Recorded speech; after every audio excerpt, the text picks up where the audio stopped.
The only build that this champion's ever gonna need right here, right now. Let's get into it.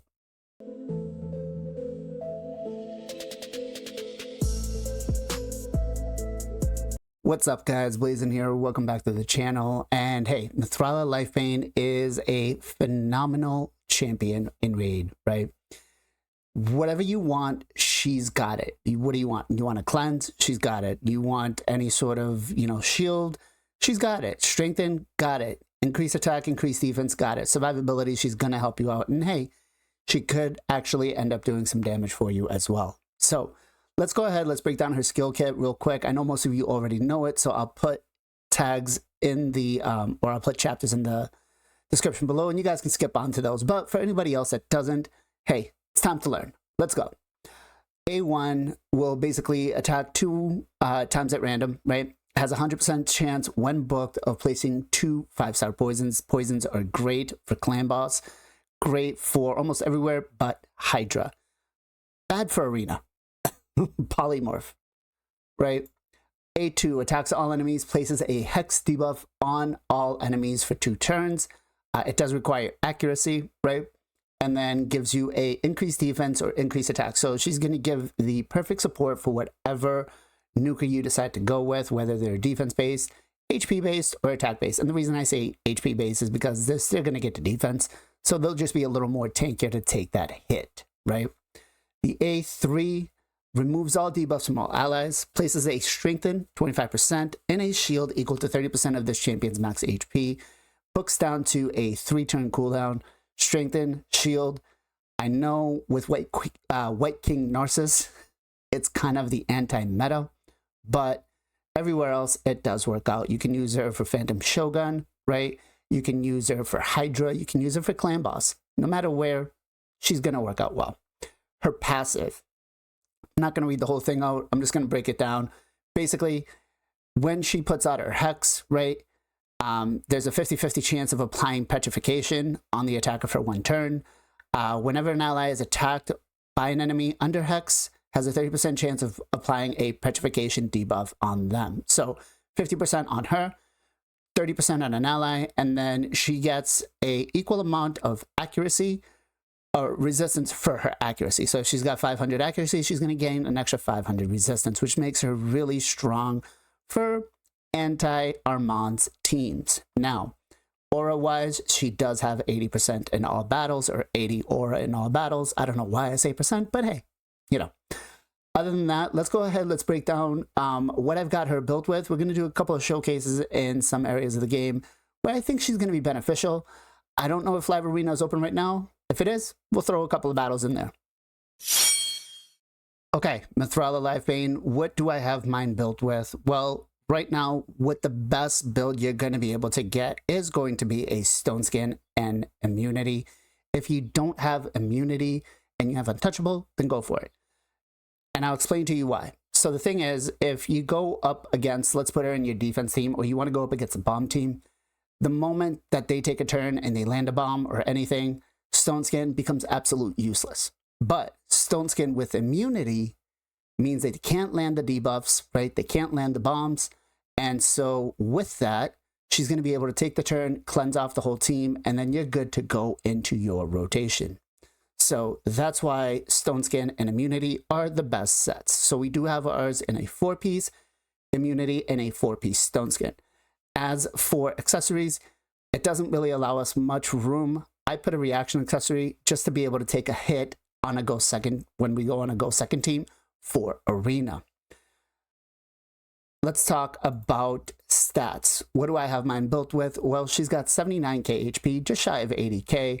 Once I do some more reworks on her, it's going to become a little better, right? I think I'll be able to push closer to like 85, 90k. 4.8k defense. I do intend to bring this down a little bit closer to like 4.2, 4.5. 4.8 is a little overkill. 266 speed. Ideally, the best speed that you're going to be able to keep her at all the way to be able to use her, let's say in Shogun, Hydra, everywhere else, is actually going to be around 290. 290 actually in specific for Phantom Shogun if you're going to use her as your cleanser. We don't care about crit rate or crit damage. 378 resistance, and 645 accuracy. So between the both, what are we looking at? 1015 resistance almost. Damn! Right? So it's definitely going to work out well going up against some of the, you know, the high-end teams. Most champions aren't going to be able to put a debuff on her unless they have an increased accuracy on, right? So let's talk about booking situation and blessings. Now, blessings-wise, I'm going to start with that one off.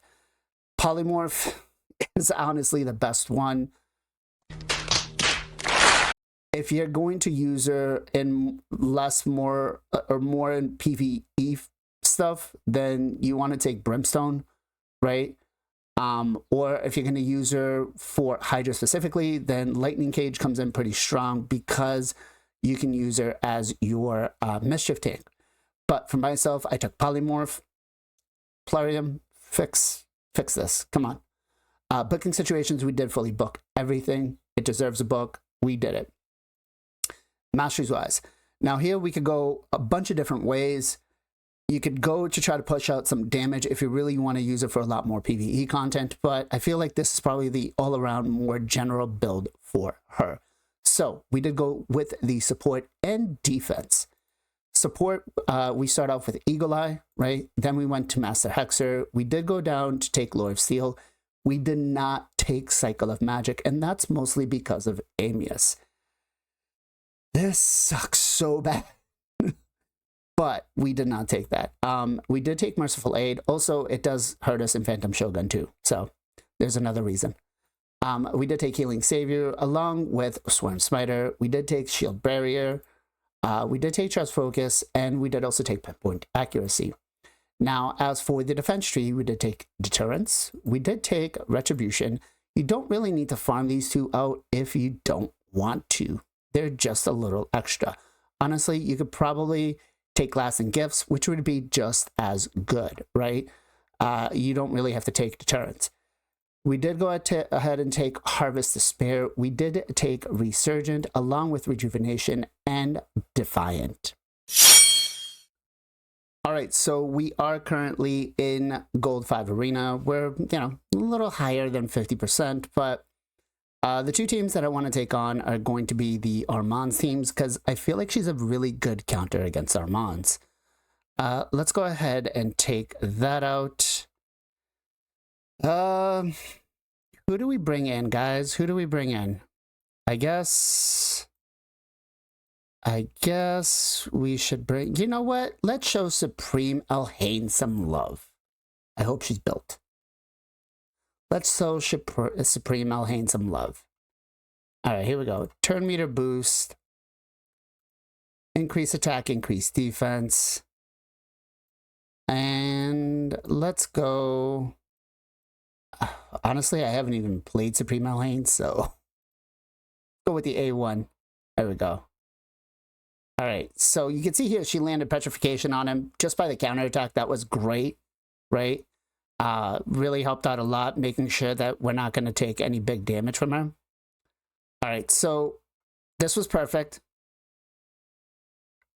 Supreme Elhain put a sheep buff on him, but so he was not able to, you know, CC us. He didn't steal our turn meter, so we can go ahead and cleanse, right?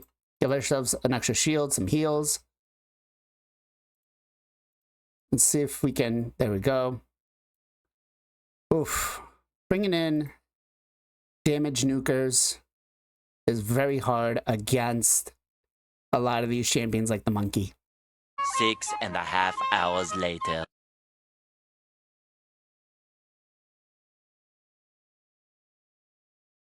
I'm not gonna lie, I'm kind of liking Supreme Elhain. Hey, what about me? You picked me first. She is one-shotting things. Granted, I do have a pretty decent build on her.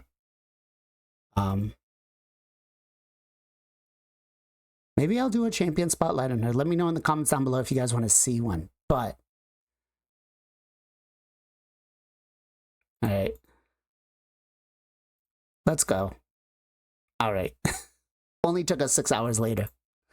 All right, so you can see there she did a phenomenal job at keeping us away from getting polymorph from our Mons. Let's go ahead. We'll go against this team as well. All right, increase attack.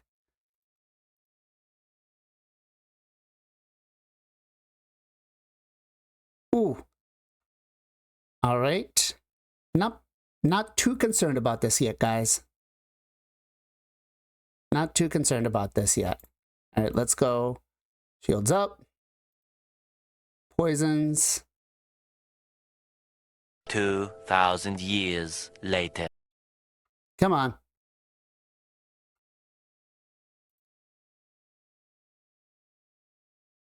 Ooh, that hurt. Not gonna lie, guys, that hurt.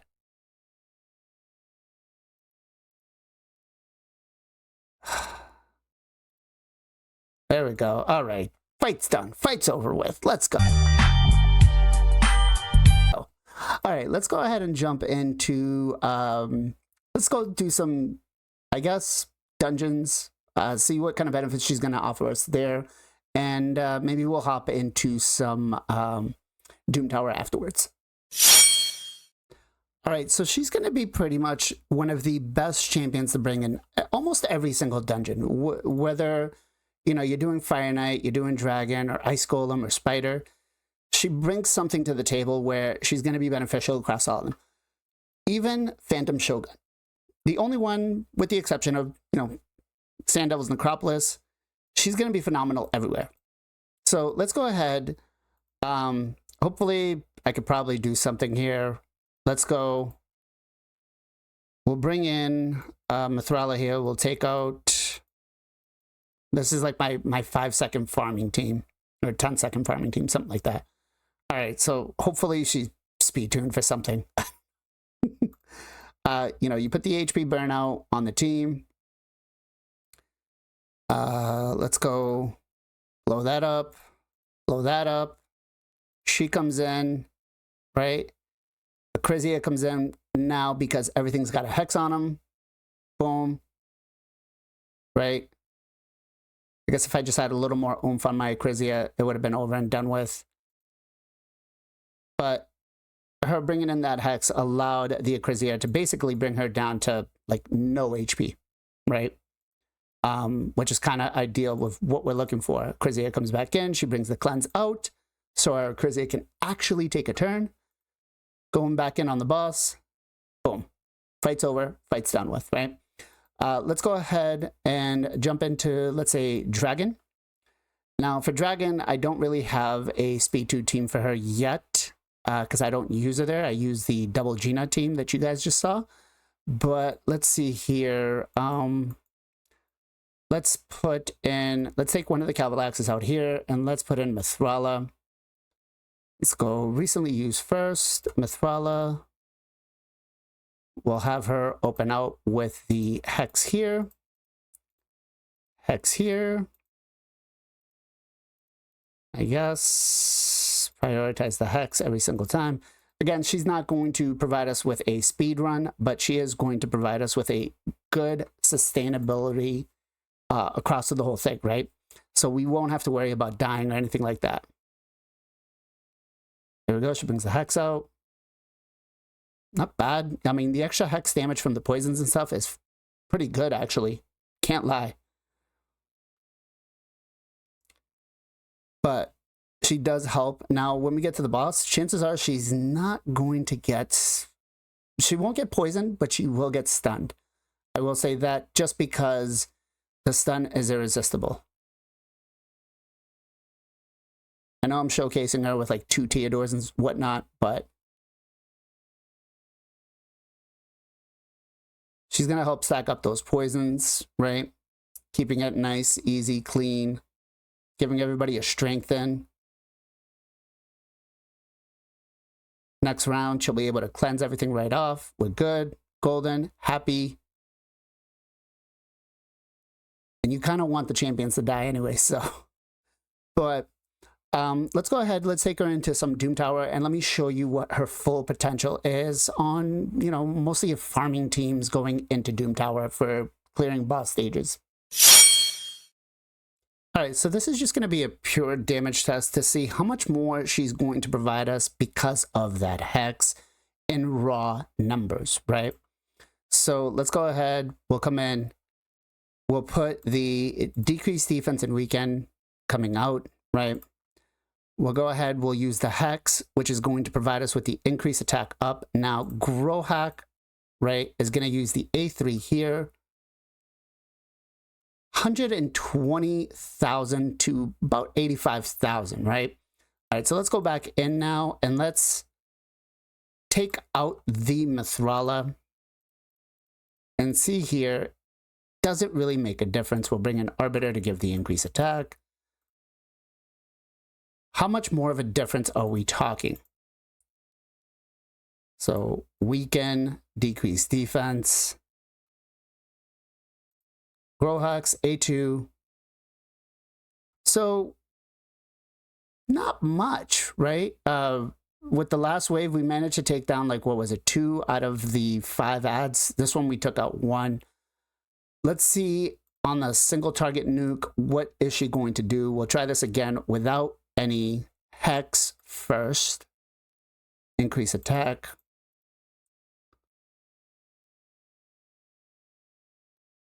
All right, let's go after, doesn't matter, they're all either going to be, let's go after Pixneal. 135k, and we got no extra benefit from hitting anything else, right? Let's go back in now, and let's add the Mithrala.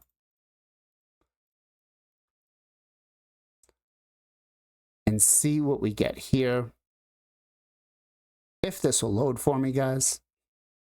Here we go. Okay, so decrease defense weaken. Put out the hex along with the increase attack. In here, I'm going to pick, I think she's got the most HP. So let's see here. 234k because of the hex. And look at how much damage we did on everybody else, right? Phenomenal. I mean, it's awesome. That's it, guys. Thanks all for tuning in, watching the video. I appreciate you all so much. You guys are legends in your own way. And hey, if you liked it, hit that thumbs up button. You know, really helps me out. Thank you for all the support, both on YouTube and Twitch. Really, really appreciate it. And hey, if you have some time, come by, join us on Sunday, 2 p.m. EST for the Knights of Teleria podcast. You get some of your favorite raid content creators. We talk about the good, the bad, the ugly. We have a lot of fun, and it's a show for the community. As always, guys, much love, much appreciation. Be safe, be well, be good to each other, and I'll catch you guys next time.